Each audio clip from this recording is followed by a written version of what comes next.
All the news yesterday, today, and tomorrow no doubt revolves around Artemis, Artemis, Artemis, Artemis. And did I mention Artemis? However, it's a money day, interestingly, in a lot of places. Gravitic's got $60 million from Space Force. SpaceX has laid out their IPO roadshow details and when they'll approximately start doing that. However, there's also some losses. A Scottish spaceport records a £5 million loss, and ESA spent a whopping 82 million euros to launch a single satellite on an Ariane 6. Let that sink in. Capella Space won a $45 million contract for military communications demos. The new Russian orbital station, they're saying, will be deployed by 2034. PLD Space secured a 30 million euro investment bank loan, and an outfit called Starfish Space, close to Michael there, raises $100 million Series B. And all that, and our guest tonight, Mordy Friedman, talking about space elevators. From the news desk at the Center for Space Commerce and Finance, my name is Thomas Andrew Olson, and this is The Unknown Quantity.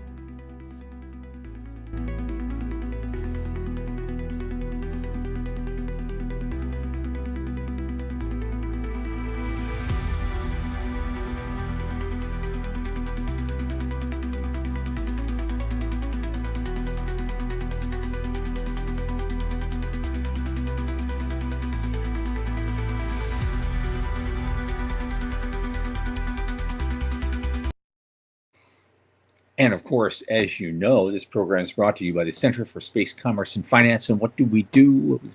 Of course, we champion and strengthen emerging space startups and space adjacent enterprises worldwide through advisory, access, and advocacy. Our pitch events and our world-class boot camps fortify startups to be better investor ready. Now, a lot of our work, especially the show, is supported by listeners and fans like you. So just go to cscf.space/support and click that Plainest Day donate button. A little in the tip jar each month makes a big difference. Don't forget to like and subscribe and tell your friends. And speaking of friends, my oldest space friend, Michael Lane, who just got a new pet peacock, is here with me. Michael, come on in, man. Aren't peacocks a bit noisy? In your yard? They are all the time. They are. My grandmother had peacocks for years. Up here in the Pacific Northwest, they're actually all over the place. They're out here. They're out here. But it's a religious symbol. Put it out there. Right. Not a pet I would likely to have. I'm not that guy. But how's things? What's going on? Okay. I was on a call today with some people who still want to do an Asteroid Day event in Australia. And the guys, he says he can get sponsorships. They're floating some big money around. Cool. We just have to, but right now, the problem they're having is the problem I might be able to help them solve. It's 30 years in the industry. You get a Rolodex. You get to know people. Right. So, right. He needs for this program to succeed. We're writing it all up right now. I'm working with some people, with the Luxembourg group in particular, but it's a guy in Australia that's, running this. And so what he's trying to do, he wants to get the Australian Space Agency to sign off on it. Yeah. And so the thing is, it's so bureaucratic over there. It's so bureaucratic down under. Like, if you want to open any doors at all, some government agency has to sprinkle holy water on what you're doing, and then thousands of doors open up, especially in academic institutions where he wants to promote some of this. And so the idea is the center will be brought in to manage a rather large scale business plan competition, a pitch event. I love that. Because if we do this right and we get some Australian Space Agency sign off, he's talking about finding sponsors, $500,000, $1 million, something like that. So it's nothing to sneeze at. It's something to work on. So that's what I'm doing in addition to everything else I'm doing right now. Well, it's part of the job, right? Yep. It's what you do. That's awesome. But I know a guy that can give him some entree to the Australian Space Agency because, in his own way, he helped start it, right? which was our guest the other night. I think I'm pretty sure who you're talking about, but you're dancing around the name, so I won't say Yep. it. And he's already saying, I was writing him an email while I was on that call this morning. I heard back from him a couple hours ago. I said, yeah, Excellent. no problem. So Sure. on our way. It's good to know people. What's up with you, man? What's going on? How's your mom? Things are good. We walked 3 miles yesterday, so she's doing great. Yeah. I'm the one who's slow because I got physical therapy on my knees, so she's out walking me right now. But yeah, You're saying she's getting healthier than you. She is. She's doing great. It's next month is a year since all the chaos and the near-death experience. So yeah, it's really quite remarkable. Yeah. Thanks for asking. Yeah, absolutely. Okay. Right. Okay, I only half joked. I was saying everything is about Artemis, but I have no clips about Artemis at all, nothing. No. But because there's so many. There's so like I go down the road in space today. It's like there's 100 different things. Artemis. Mm-hmm. Yeah, it's like We don't really have anything new to add to the conversation. It is amazing to watch it. So excited. I was in physical therapy yesterday, and the gal who was absolutely not related to our industry at all was like, "Hey, what about those astronauts?" Like, people are paying attention. Look, my chiropractor is like that. I saw him earlier this week for my monthly tune-up. And he's all over that. What do you think of that? And I told him where I was to see the launch. He was like, "Oh man, that was great." Right. Yeah, I was talking to somebody.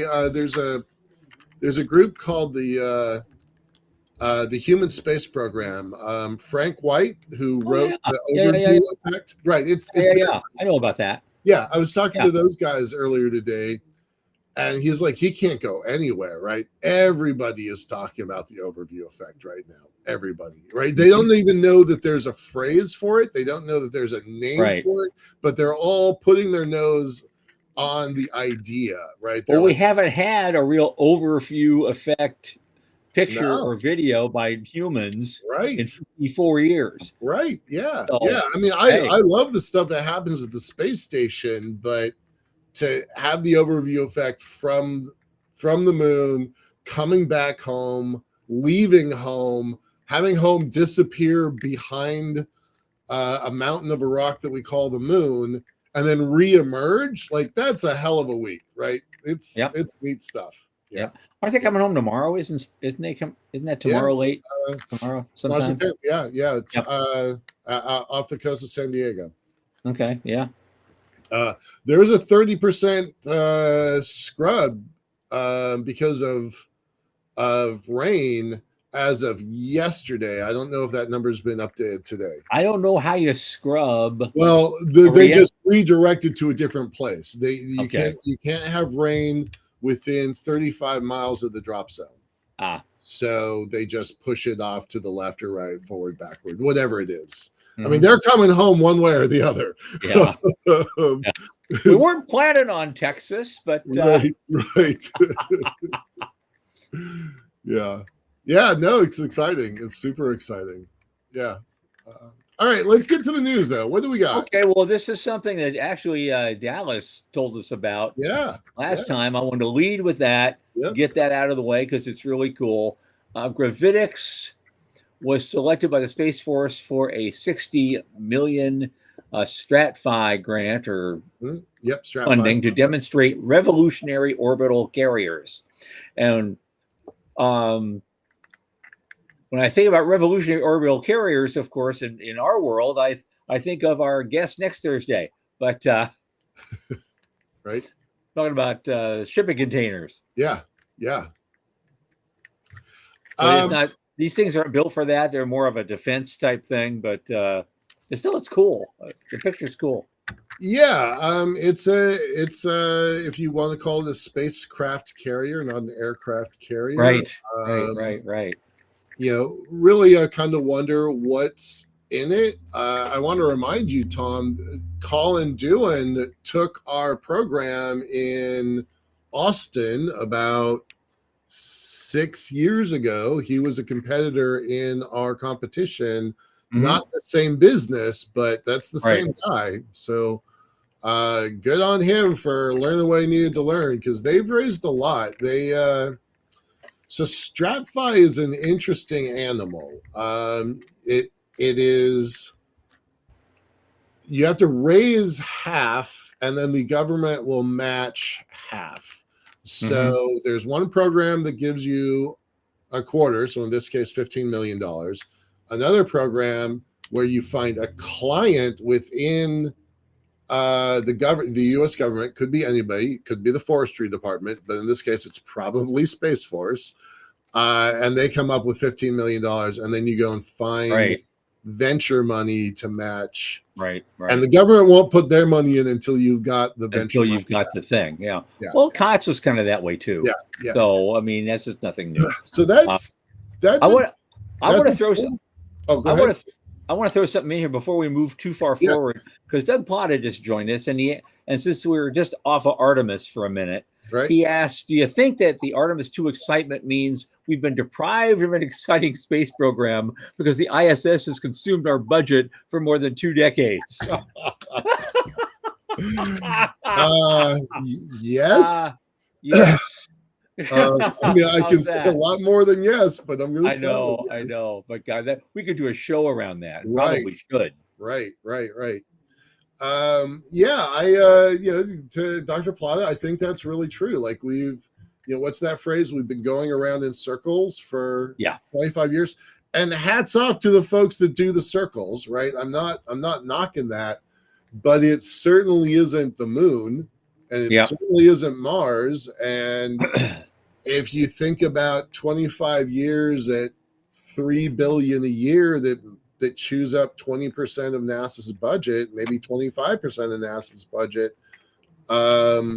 Yeah, it constrained us. It Yeah, did. well, Zubrin said the same thing 30 years ago Yeah. about, and he's talking about the shuttle at that time. He's Yeah. saying, going around in circles, and we're going, look, if we have a space program, shouldn't it go somewhere?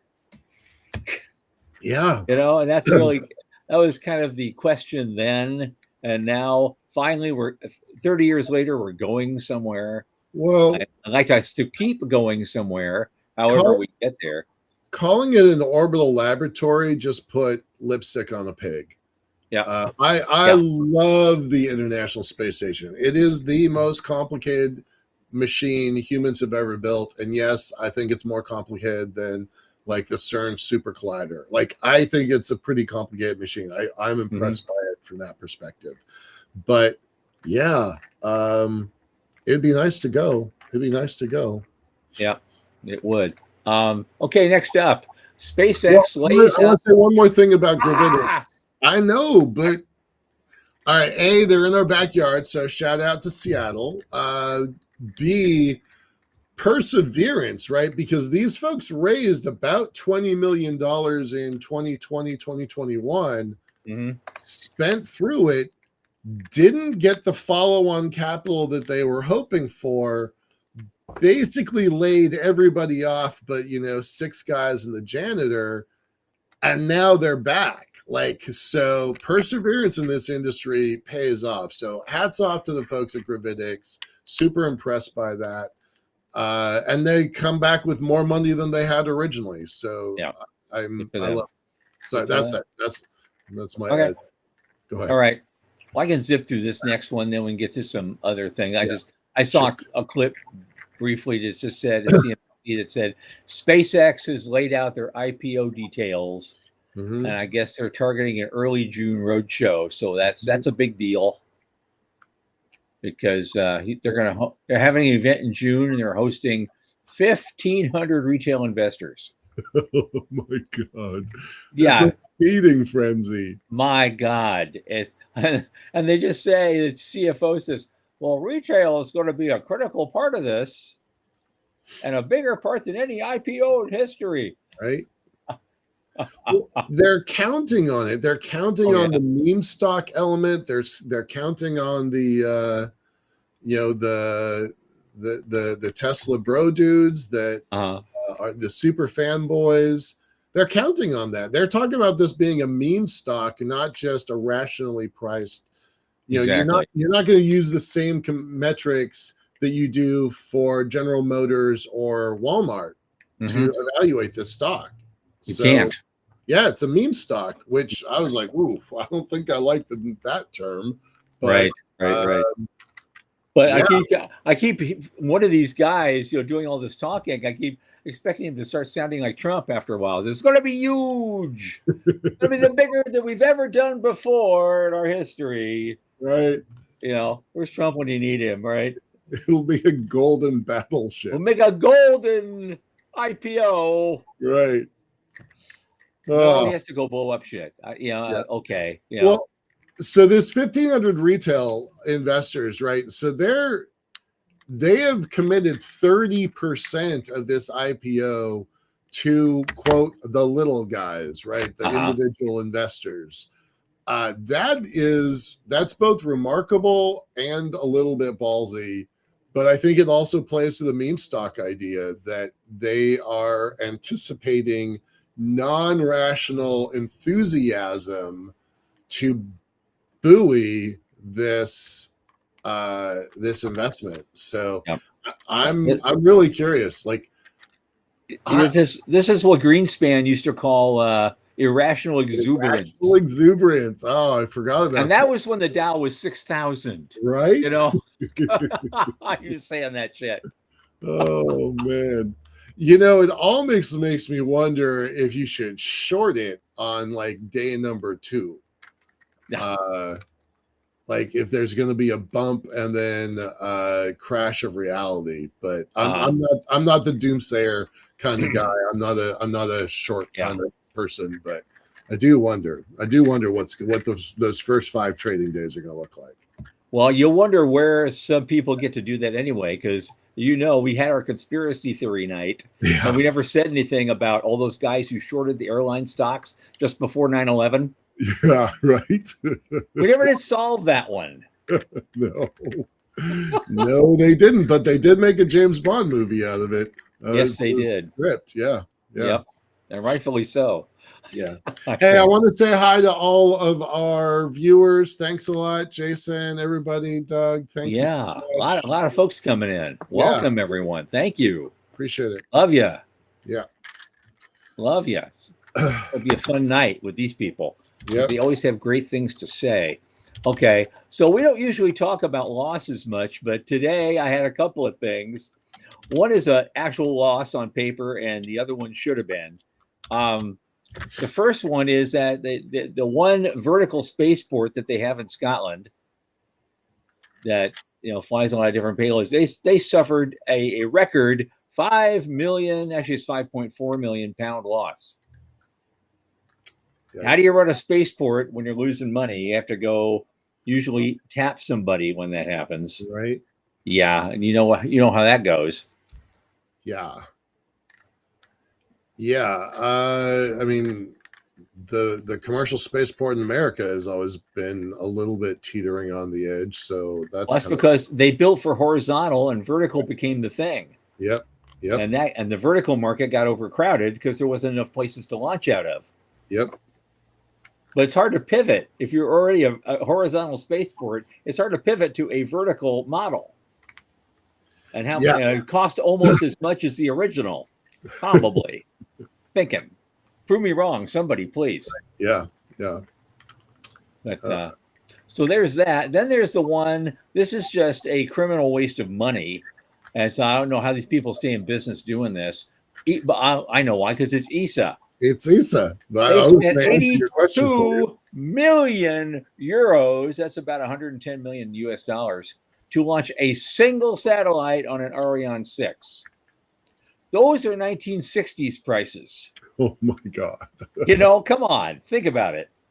How many satellites are going up on a Falcon 9 or a Falcon Heavy? Right. Dozens of little satellites.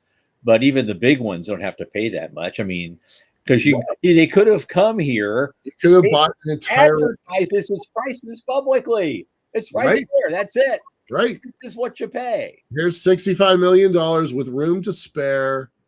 What else do you want to go on it, right? But again, this comes back to sovereignty. This comes back to the question of, look, we paid the Russians, what was it, $65 million per flight, per person, per seat, to keep our space shuttle program, our International Space Station components going. Yeah. This is what sovereignty gets, the focus on a European for Europeans program. That's the price they're willing to pay for sovereignty. Yeah. I get why they do it. I don't think it was smart, but I get why they do it. But somebody should be fired for this decision, just like people should have been fired over some of the early Artemis programs and gateway.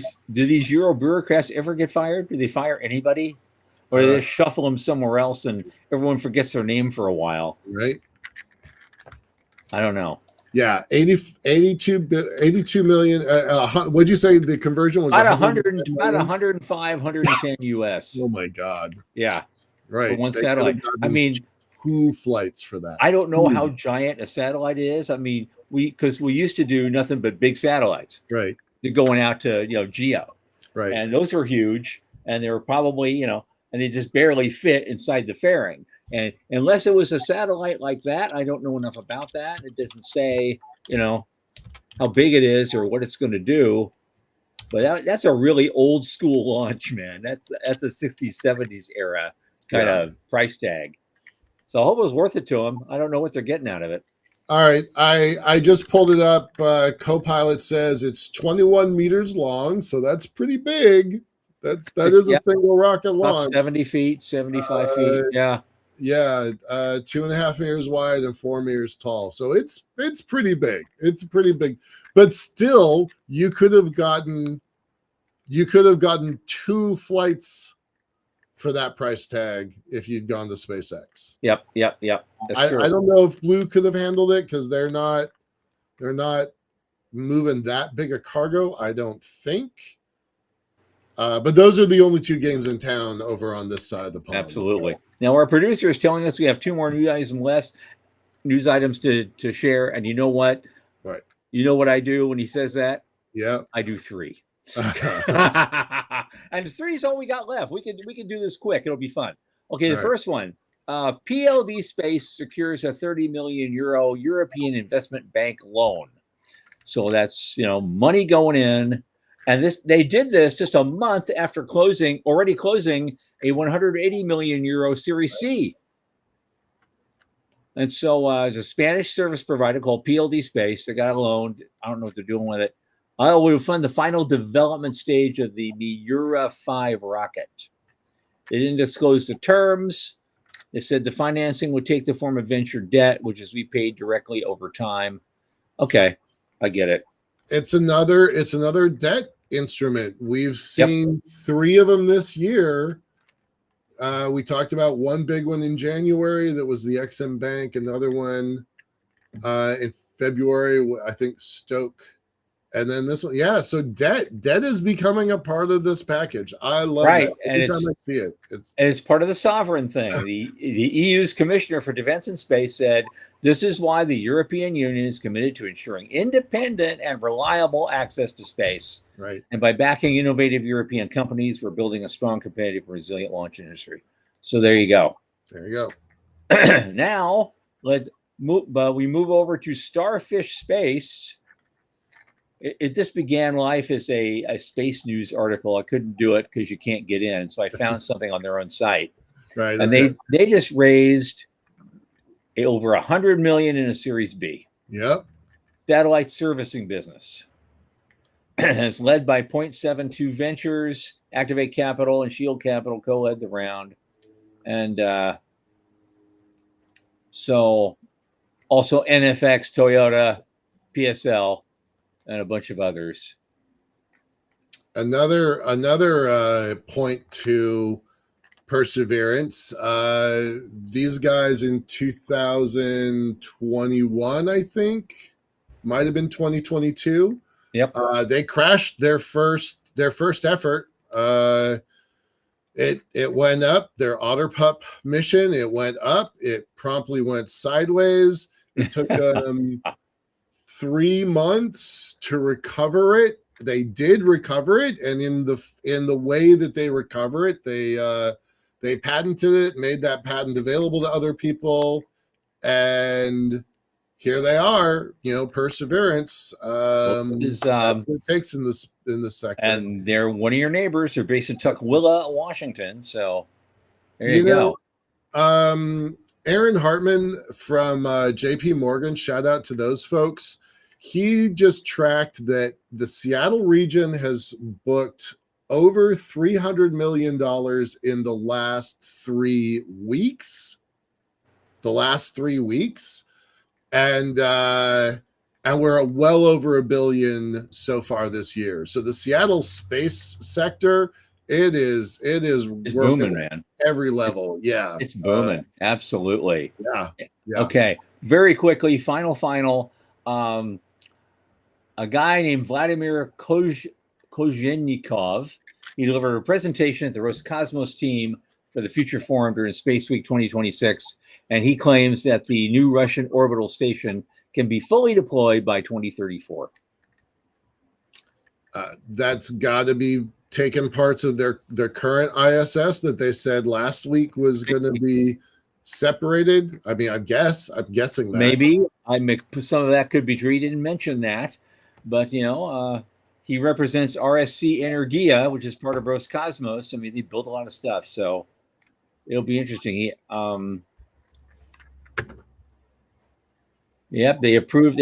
Russia approved that same good old-fashioned orbital inclination, so it matches the orbit of ISS, and they're going to they plan to become a key platform, sovereignty again, all on their own for deep space exploration. Right so, on. yeah. I know Sean's trying to give us the boot here. Shout out to another Seattle company, Portal Space, just raised $50 million. Yep. Announced this morning. So they are doing space tugs. So good job, Portal. Thanks. Good adding more to the ecosystem here. Okay. And so let's move ahead. This is your topic tonight, space elevators. And here is, and let's bring in our returning guest tonight, Mordy Friedman, who is also happens to be the CEO of his own company called World Space Elevator Competitions. And we're going to get some news from him about what's going on in his world. Mordy, welcome back, man. Hey, thank you for having me. Thank you, guys. Yeah. Okay, start out with us like a 1-minute bio just to remind our audience who you are and how you ended up here. Yeah, so my name is Mordy. Again, ultimately, we're focusing on building the space elevator and really believe that that's how we access space and the only way to really scale space access. So in doing that now, in development, we have an organization, WSpec, as you mentioned, World Space Elevator Competitions, and we host STEAM competitions globally for university teams around the world to continue developing this technology and ultimately accelerate the creation of a space elevator. Cool. So how is that going? Obviously, you're probably you want to start competitions. I'm not sure what your plan is for when these first competitions would take place. What are your fundraising goals? How well you doing? All the goodies. Yeah. Okay. So I think last time we got it was still before our Japan competition. So since then we've hosted the Japanese competition and really learned how to host the competitions, got all that experience there. And from that, really created the model. So shifting slightly from hosting one event globally once a year, which becomes very seasonal, we're now hosting three competitions in this cycle. So we have an upcoming competition in Kazakhstan, then in Europe, and then in the US after that. And this there's many advantages of why we're doing it like this. Basically, because if we have a lot of competitions, we're able to grow on it. We're able to become better at doing them, scale what we're able to do. I don't know if you know the cadence of us launching a lot of them.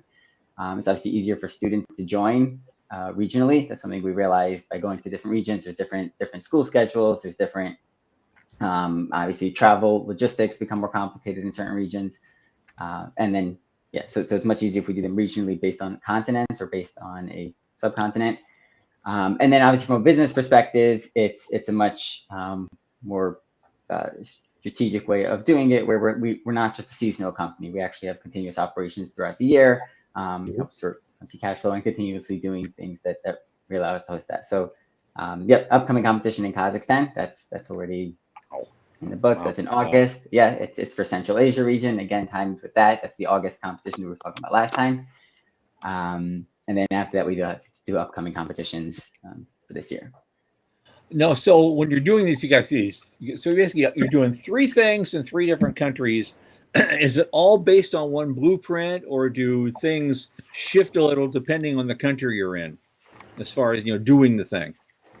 Yeah. So the logistics itself definitely shifts. We do have local organizers in Kazakhstan right now, Icarus and Yurt, which are 2 local university teams that are helping us with the local logistics.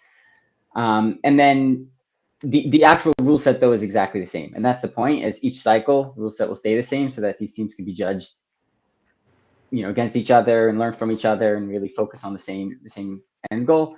Ultimately, the goal in a couple of years, as we have more teams feeding in, that would be to have a final global finals with the best teams in the world come together and compete, and then again also allowing us to add more competitions now per region.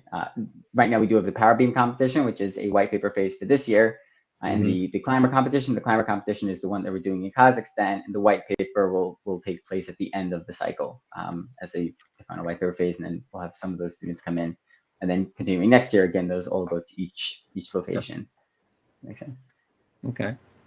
So talk about the competition kind of globally, and then like specifically. So you had the event in Japan a couple months ago. Kazakhstan is next. How many students, how many teams are you thinking are involved? How many students are out there? More importantly, is it too late to join a team, or can you start a team? How many teams are there? Yeah, definitely never too late to start a team. We're always, especially right now, that's a major focus of what we're doing is helping teams get started, building a welcome kit for the teams, building a mentorship program so teams can learn throughout. We also have workshops coming up, and that's another model. We do have 3 coming up at ICC. We'll talk about that in a bit. And then, yeah, there's always a welcome for new teams to join and be a part of this. With Discord there, we do have currently 8 teams for the Kazakhstan competition. Our goal is to have 20 teams actually compete by the time the competition takes place per region for this year. So 60 teams total in this cycle. That's a lot of the current day-to-day work that I'm doing currently, is meeting with a lot of these teams one-on-one, really discussing the competitions, what they need, what we can help them with, what they, and just really opening that connection. And yeah, there's a lot of great interest. So every robotics team that we've already reached out to is interested. Again, obviously there's capacity, obviously there's the ability to do it, and then there's the build time itself. There is a point where it will become too close, but even for the August competition, if you're in the Kazakhstan region and Central Asia region, there's still enough time now to get a team started and yeah. So what's the nitty gritty? What are you trying to win? What do you have to build to accomplish what, to win what? What's the nitty gritty here? So for the robotics competition, you're building a robot that can climb up and down a vertical tether while carrying a payload. They get judged based on an equation that's in the rulebook. It's basically based on the efficiency of the climber versus its weight, versus how much payload it can carry to its weight, the speed that it travels at. It does have to come also to a controlled stop at some point. So that's another factor of what it's doing. It's supposed to go up and down. And then ultimately the full time of its travel. So it's full up and down, and then based on how much energy it uses too. So these are all. So the Kazakhstan competition is a 100-meter balloon. 100 meters? That was for logistical reasons over there. Yeah, so that's. And how much do they carry? What's the load? The load is 25 kilograms total. So that's 25 kilos, 300 meters. All right. And how fast are teams doing it now so far? What's the time to beat? So again, it really depends on the team. Some teams are going for speed, and some teams are going for payload. Sure, it's a ratio. I understand that. Yeah, so the teams are doing some really quick teams, doing 125 kilometers an hour, Japanese competition. So that's that 125 kilometers. All right. Meters So they're only going. Wait, you said 125 kilometers an hour, but you're only climbing 300 meters. So they're moving pretty fast. Yeah, they like zip up, and then there's ones that carry 100. There was one, at the past competition in Japan that carried 100. It was 100, 120, 140 kilograms of weight. Yeah, but going a lot slower. That was a slow climb. So it really varies there.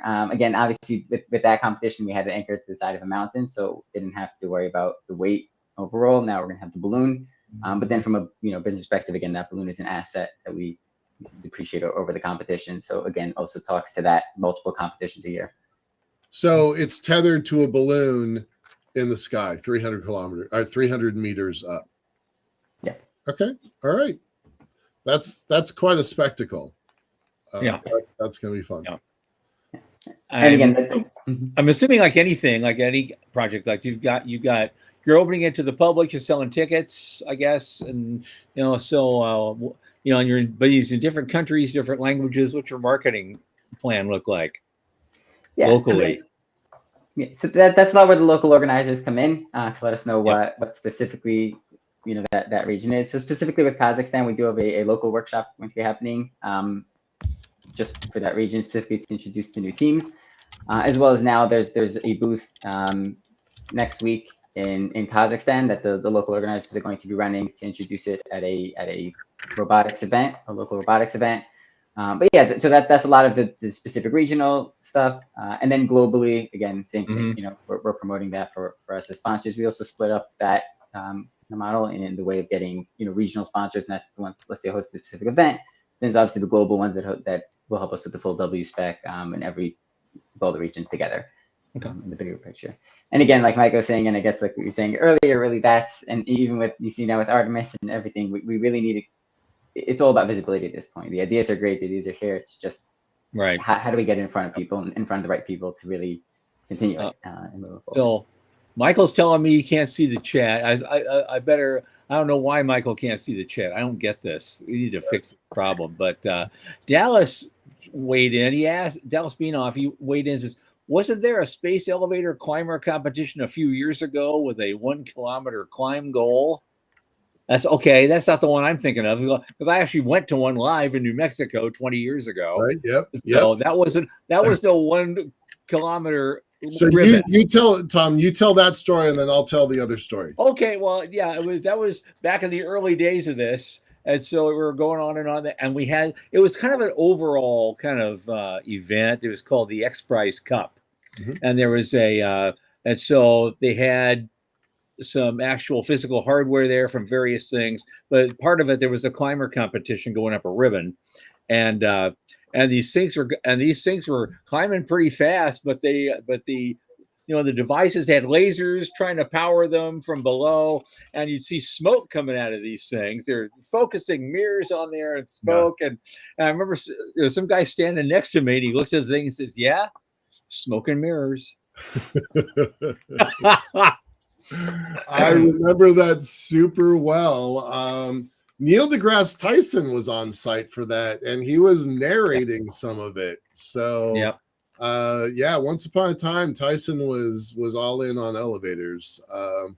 I think he still supports the physics, but he's like, the engineering is tricky, and that's, I think, all they'll say about it now. So fast forward. So NASA ran a competition called the Centennial Challenges.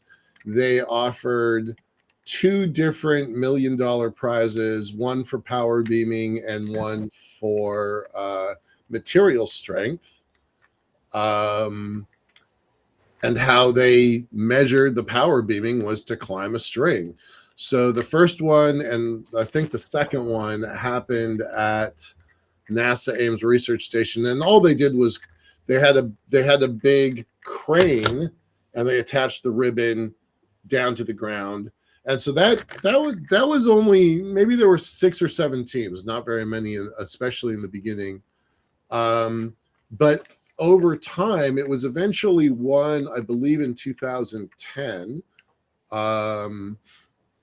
And it was a kilometer high. They rented a helicopter to carry the cable, and that's what they had to win. That's what it took to win, was to climb a kilometer suspended from a helicopter. So those were crazy days. The first version of Liftport was out of business at that point, so I was not involved with that final competition. There were people that used to work for me that were on those teams, and some of the people who used to work for me won. So hats off to those folks. But yeah, it was a tough competition. It was. Yeah, it was fun. So, Mordy, you're not at that stage yet. You're not offering $1 million in prizes yet. You don't have companies and teams coming in from all around the world yet, but that's where you're headed. Yeah. Again, exactly. That's the point. It's really finding those common areas. What can we work on now? What can we consistently get developed and get research around and ideas brought forward and tested? Again, that ultimately lets us get to a space elevator, but also importantly, right, that has that practical application, that has that need for right now. And that's exactly where money comes in, and giving prize money for someone to take that and turn it into a spinoff. The support comes in there too. Again, and then obviously from a student perspective, a lot of the learning and the hands-on experience of being able to prove yourself or show what you're capable of. Is that why students do it? Is they want to, it's a resume builder or working on a hard problem, or do they actually care about the elevator? So there obviously are some and some, both.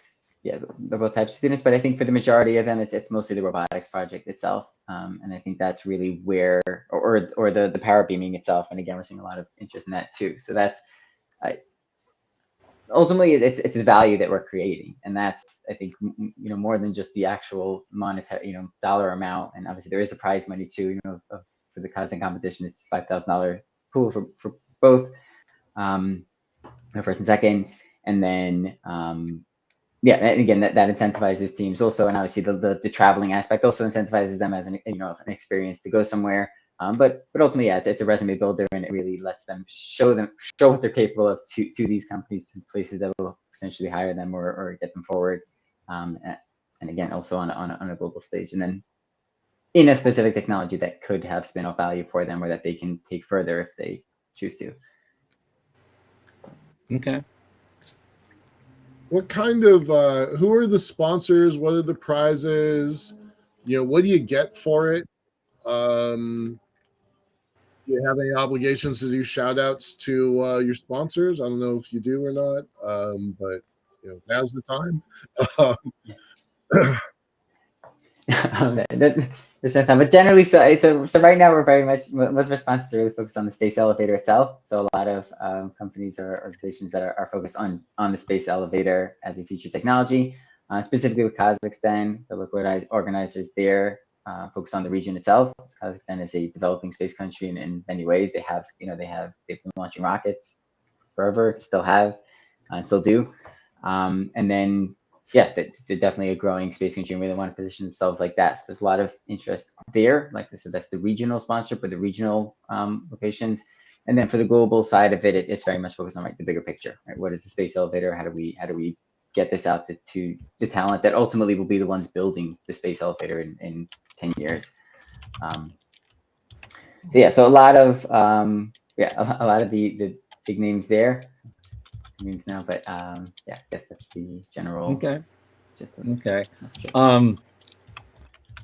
Veronica Ann just made a comment. She said, if you can time the marketing around Yuri's night, you might get a global audience. Any chance of that with one of these 3 events? Yeah, I think that'd be a great idea. We should look into that for sure. And that's a very Yuri's night as a global. Yuri's night brings a global audience. I guess it's they usually bring people from everywhere. Yeah. I'm going out Saturday. Yeah. we got a big party up here in Seattle.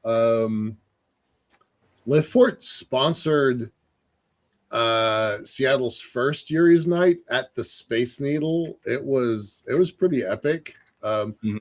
Shout out to the Museum of Flight. They still put on a pretty good party, but it ain't the Space Needle. Just saying. Yeah. It's a good party, though. It's a big Yep. party. True. Nice. I saw. So Oh, I know what I was going to ask. It was something. I know you are scheduled to be in our track at ISDC in June. You want to give us a tease about what you're going to talk about, or? so I have a few talks at the ISDC. So definitely with the business track, I very much want to focus on the business side of the space elevator. So going obviously WSpec as a organization now is promoting space elevator, getting that kicked off. But bigger picture, again, there's also the actual construction of the space elevator itself. We really talk about kind of what we're doing now, how that's helping the bigger development, and then of course what the plans are, after that, and how do we continue from this and really scale up the actual space elevator there. We also have, again, talk about WSpec specifically in the space elevator track, and that's where we're talking about WSpec and the current operations and the plans there. And then also we're also hosting 3 workshops at the ISDC. So 3 physical workshops. Teams build a robotic climber to basically get the considerations for the space elevator, and also start the development for future robotic climbers, or just really understanding how the space elevator works. We're doing 2 at a middle school, high school level, and then 1 at the university student and above level, and that's more of a programming or complex workshop. So those are on Thursday and Friday. And again, when you sign up for the ISDC, that'll be there. So just did. Good. And you'll be seeing me too, because I have to run that track all bloody day. I've got a busy day on Friday. I'm doing a panel on the main stage, in the morning, first thing as a plenary, just set everything off. And then I got to go through the track all day. And then everyone's going to want to drink wine after 6 o'clock. So it's going to be a late evening that day. But between the live show that we're doing, go to ISTC. Yep, that's what we plan for. Veronica also mentioned. I realized that of the people who are going to be competing in these competitions, are a lot of them students, or a lot of them or grad students, or these pros? There's a mix, because she mentioned that I don't know if you've talked to NASA about this. NASA has something called a Space Grant Consortium, and they might help fund the students and get them some internships before or after the event. So I don't know if that's something you've looked into. I believe we may have looked at that, but again, I don't know specifically the answer to that. But definitely, from a joining perspective, it's mostly students. But there are a lot of private teams too, or a mix. I guess like many of the answers, there's a mix. It's a lot of variety, but that's a good thing. And again, that's exactly the point of what we're trying to do is to develop different ideas and come up with more.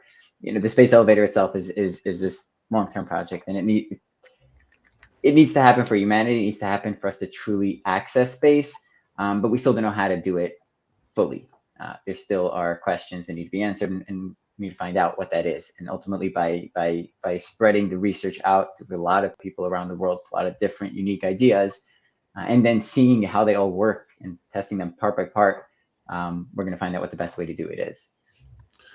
Morty, just to fill in a little bit on Veronica's point, each state has their own program, Space Grant Consortium. Each state has it, and it's usually, but not always, the biggest school in the state.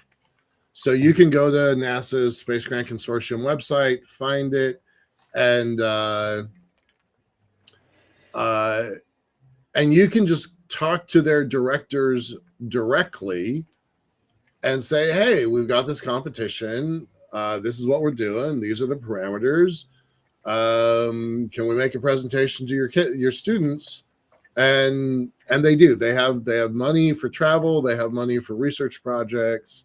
Veronica, that is a terrific suggestion.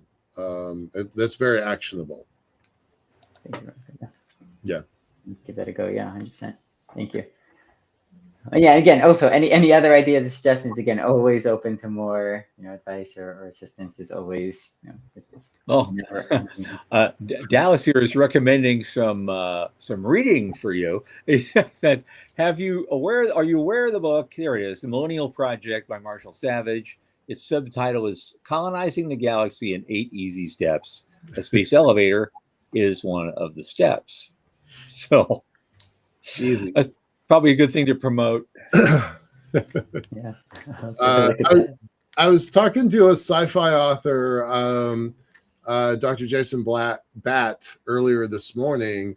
He has a pretty cool project that I'm not at liberty to talk about right now, but he's a fan of elevators, and he told me that an author that he was tracking, I'm sorry, I can't remember the name, but they were using it as aliens were using space elevators as the metric for the great filter, like when the aliens are going to contact people, like any civilization, the way that the Vulcans waited until we got warp drive to contact us.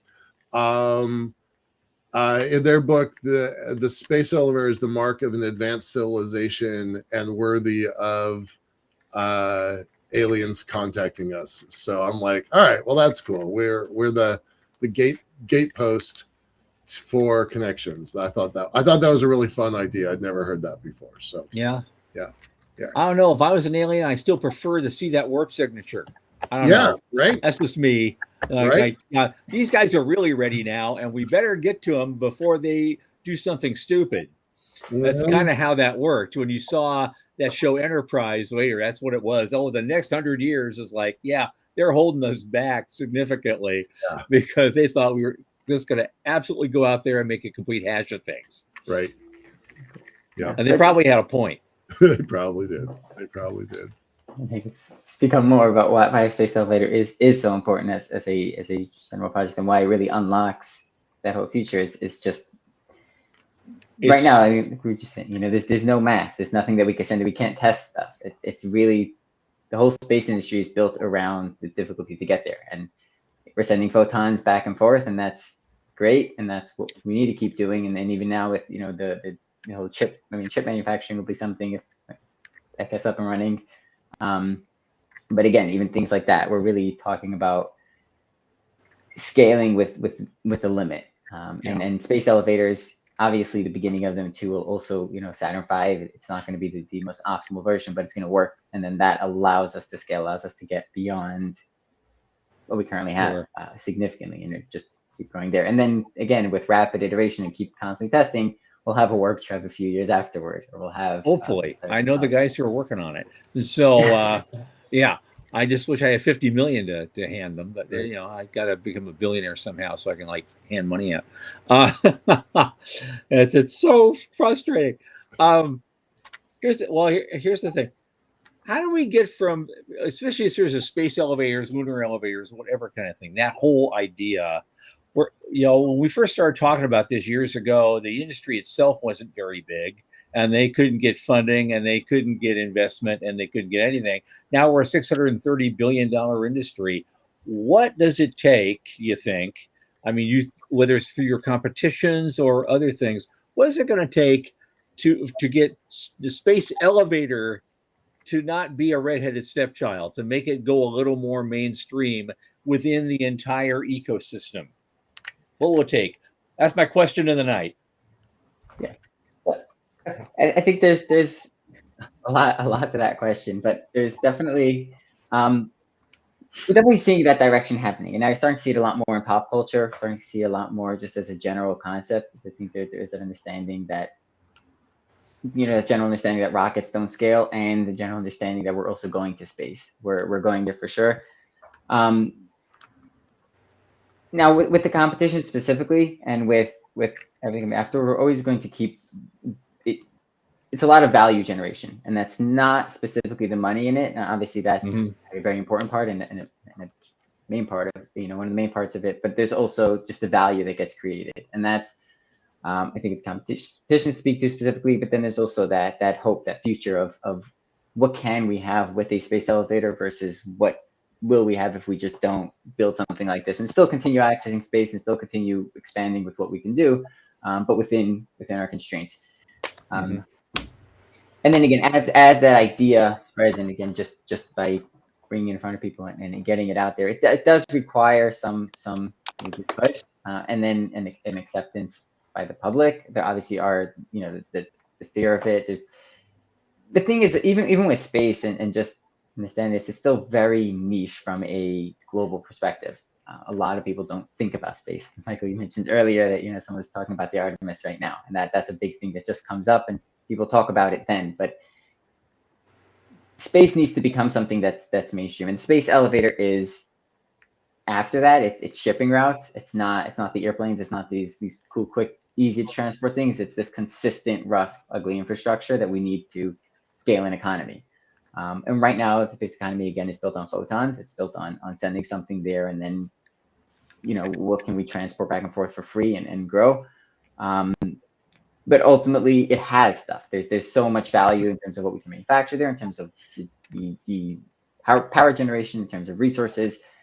They're there. It's just, when can we get to accessing them and bringing them back and forth? And then in a world of abundance, in this world that we're trying to get to, where we have more than we need, we need to have ways of increasing our throughput, or our capability to have resources significantly. And I think that understanding of space is the answer for that. First of all, speaks to the entire space industry right now, but then also speaks to the future of space access. And then to that, space elevator is really what can unlock that. It's the only way. And again, even that, importantly, the space elevator is a big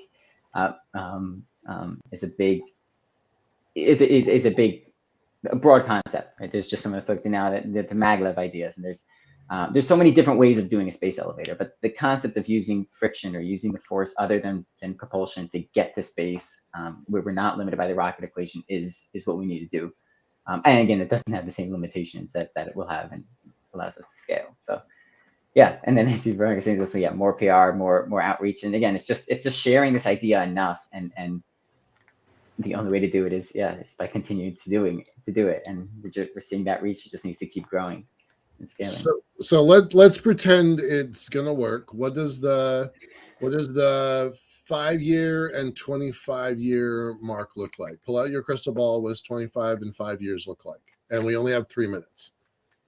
So yeah, from an outreach side, I think in 5 years we have double spec on all continents. We have multiple competitions a year. We have the global finals. That's a massive push on the outreach side. It's sharing the idea with technicians there. It's also sharing the idea from a importantly, STEAM, right? There's also the arts. There's also things that are maybe not the specific business or hardware side of things, which is, again, very important for getting into general public. By doing that on the side and coming through that, again, there's also the PR side and pop culture and growing the concept of this as a necessary future. So that's 5 years. And then 25 years, we should have all the technology figured out fully. We should have we should know exactly what we need to do and exactly how we need to do it, that full plan made up, and then begin the construction and really, or be in the middle of the construction at that point, if everything goes, perfectly. But so you think within 25 years, the space elevator will finally be an idea whose time has come? I think before then it'll be an idea to have come. I think by 25 years we'd have we know exactly how we're building it and have all the resources to do it, and it'll just be a time issue of now. Okay, how do we come with funds to actually build it? Yeah, that's 25 years. Okay, I hope to make it. I want to see that. I'll be in my 90s, but okay, that's okay. All right, on that, Mordy Friedman, CEO of World Space Elevator Competitions. Live long and prosper. And I hope you guys do very, very well in your competitions coming up soon. Congratulations on getting all that together and growing that. I love this idea. I wish you all the success in the world. And obviously, as things progress, we will have you back. Thank you. Yeah. All right. Yeah. Stick around for the post-game show. Okay. What did I just do? There it is. Okay. Here's something interesting we're going to be doing on Monday. We're hosting what I guess we call the Money Show, where the three of us are going to be interviewed by somebody. Joe, yep. Yep. You don't know the name of this guy? Joseph Lauren. Sorry. Yeah. Joseph Lauren. Okay. Yeah. He's going to come in and basically interview us about all the things that we do and why we do them and what gets us up in the morning. It should be a fun little reversal of fortune. And we'll probably get some bizarre questions that we, choke on. And so that'll be even more entertaining. So you got to show up for this. We're all going to be put on the spot. Yep. On Monday's show. It's going to be a different kind of show. He's a student out in Pennsylvania. He's asking about space and money and how do we do what we do. And so we're going to, all three of us, Sean, Tom, and I are all going to be on as guests, and he's going to ask questions. And I don't know what the questions are going to be. I don't think they're going to be easy questions. So it should be interesting. I better choose my hat carefully for that day. Absolutely. Yeah. Okay. And on that, for Michael Lane and Sean Key, I remain Thomas Andrew Olson. Keep watching the skies.